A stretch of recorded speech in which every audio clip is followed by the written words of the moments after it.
Aqui estou, perplexo e com o coração pesado. Direi por quê? Porque usam de palavras muito brandas para fazer menção ao juiz da iniquidade, ao juízo da iniquidade e os fatores e como corruptor da corrupção da nação. Ficaram dourando aonde não cabe dourar. Estão permitindo gradativamente que o caso venha se instalar nessa nação. Quando se fala em ativismo, usado pela boca do Ives Gandra, e todos sempre na preocupação do tanto quanto dizem, e todos temem de dizer além do que deve ser dito, eu procurarei dizê-lo.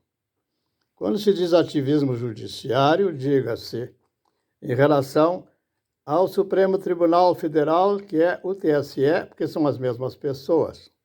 Se tornaram em si um grupinho, e esse grupinho é um grupo que procede desde as ocorrências, os fatos, que todos sabem a respeito desde Celso Daniel, do Mensalão, das figuras do Alexandre em relação ao seu advogado, aos quadros que vai ocorrer depois no final das luzes em Gilma.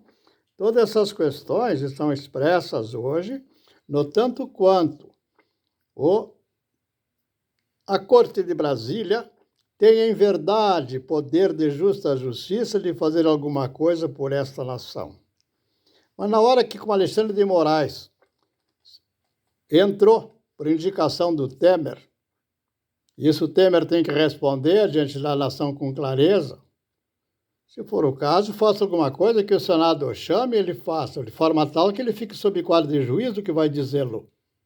Que assim ele vai declarar quais as razões que o levaram a tal indicação.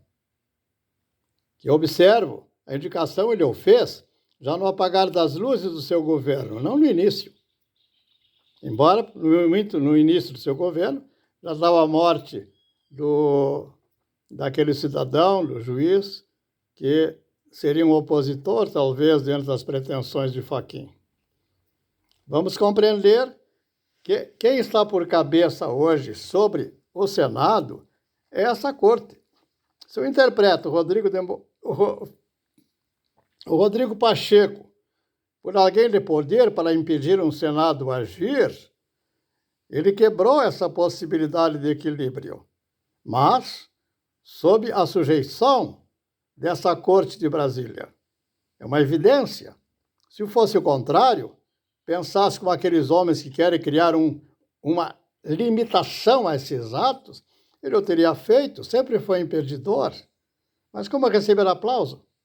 Então estaríamos dizendo que o cabeça do Senado e a Corte de Brasília estão sobre os juízos que procedem desde Celso Daniel, através de negociações de interesses em dinheiro, e que para o Rodrigo me parece tornou algo muito importante até esse grau. Se assim compreendemos, estaríamos dizendo que a teórico o Congresso perdeu seu peso, teve uma tentativa de subir, mas não ocorreu. Tanto é que acabou-se uma votação de votos sob mesmas condições da cabeça de um juiz, de uma corte. Nada se realizou. Vamos para a ideia das urnas. Foram sustentadas desde a época da Dilma, 2016. Veja, nós estamos em 2015. Estamos há 7 anos dessa pretensa ideia, embora já houvesse decisão, teria que ter um voto comprobatório. Não dá para compreender essa lógica, essa democracia pretensa. É uma evidência. É uma ditadura que está na mão do Lula. Ele fez a nomeação de todos. Ele tem a vida de todos na mão. Se alguém se pôr contra ele, na maneira que ele pensa, na figura de um mafioso, ele vai fazer uso. Não se iludam. As próprias mortes do intervalo não são normais. Nunca houve, de fato, prova de nada, ou pelo menos tudo foi escondido. Aí, no momento que haja a possibilidade de grandes restaurações, o presidente eleito não tem poder, é negado o poder de determinar quem é o cabeça da polícia. O que vai ocorrer? O que vai ocorrer? Se permitir o Lula entrar, ele vai nomear a cabeça de polícia ao seu gosto. Seja por votos daqueles que lhe deram no morro, do alemão, ou por um narcotráfico. É uma evidência, não tem limite. O importante para ele é ter os votos, ter o poder na mão. Então, o que resta? E o restante, de fato, da ideia da organização de um Estado? Ele que nomeia generais. E pode criar também razões, como fez o Alexandre de Moraes, alguma coisa contra quem mandar a polícia lá. Aí o Senado vai conseguir resolver? O Senado tinha antes o Exército, o povo e o Bolsonaro. Ó. E estava o Congresso. E daí? O Congresso ele era o Jula. Tinha maioria. E a casa da lei, mesma coisa. O que vai melhorar? Nada. Não há mais espaço para qualquer acordo. Temos a força. A força é o Exército ainda em unidade, que vai ser, de fato, corrompido pelas manobras que o Lula vai fazê-lo. Vai colocar gente em alta autoridade e vai criar confrontações internas no próprio Exército. Então, achando o quê? Você medir pelo quê? Pela prova do caráter que ele testificou até aqui. Não tem outra prova. E não é suficiente? Então, não temos mais fundamento de razão nenhuma, nós estamos todos na loucura. Democracia, nesse Estado, não há democracia.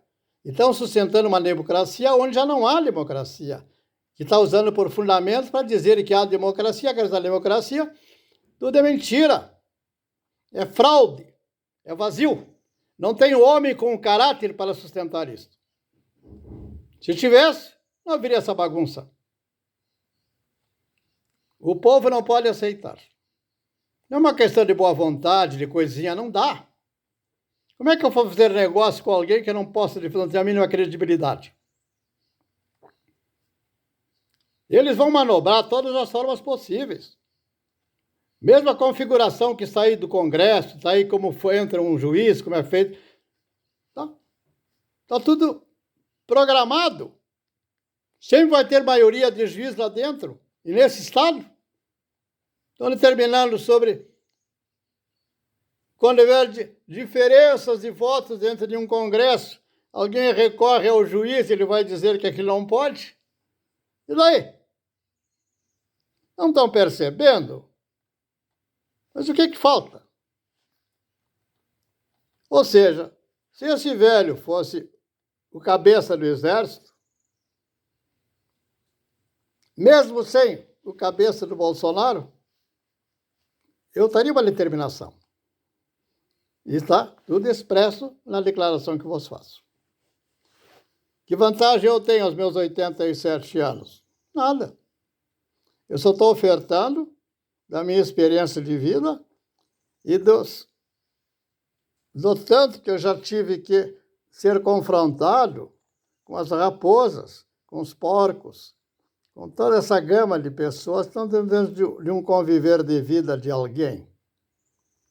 Assim, nesse sentido, sei também que a corrupção que vai vir através das nossas pretensões de ter suporte de machista ou de macho, e para que entramos e participemos de adultérios galopantes, ele traz a corrupção da nação toda e também da família. É ilusório sustentar tudo isso. Então, nós temos que ter um retorno, de fato, ao bom juízo. e não temos outro lugar. Eu recordo ainda, tenho uma recordação de um homem chamado Harmajold. Eu não lembro o primeiro nome dele, me parece que ele era um sueco, era uma região lá do norte do nosso globo terrestre. Ele foi, parece que 20 anos, ou 15 a 20 anos, um presidente da ONU.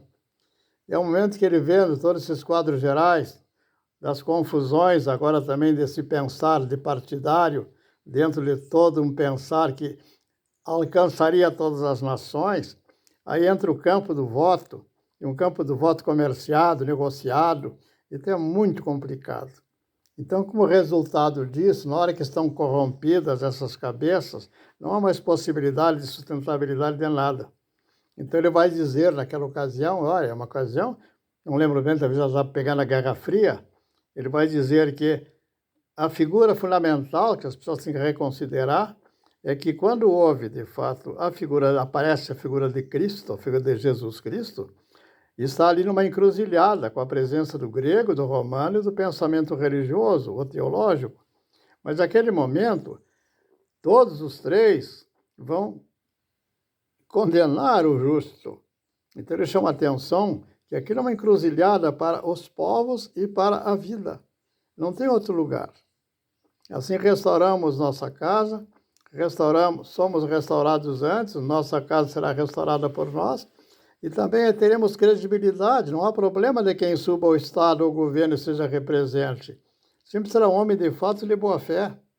Mas onde toda a boa fé sumiu, ou agora nós rompemos com isso, ou vamos cair no erro quando Paulo faz a formulação. Mas afinal, como poderá haver acordo entre o justo em Cristo e o maligno? Não tem acordo. Então agora está a hora de decisão. Ah, mas Jesus ele não usaria de violência. Não, não é violência. Quando você age frontalmente contra o inimigo, estás fazendo justiça.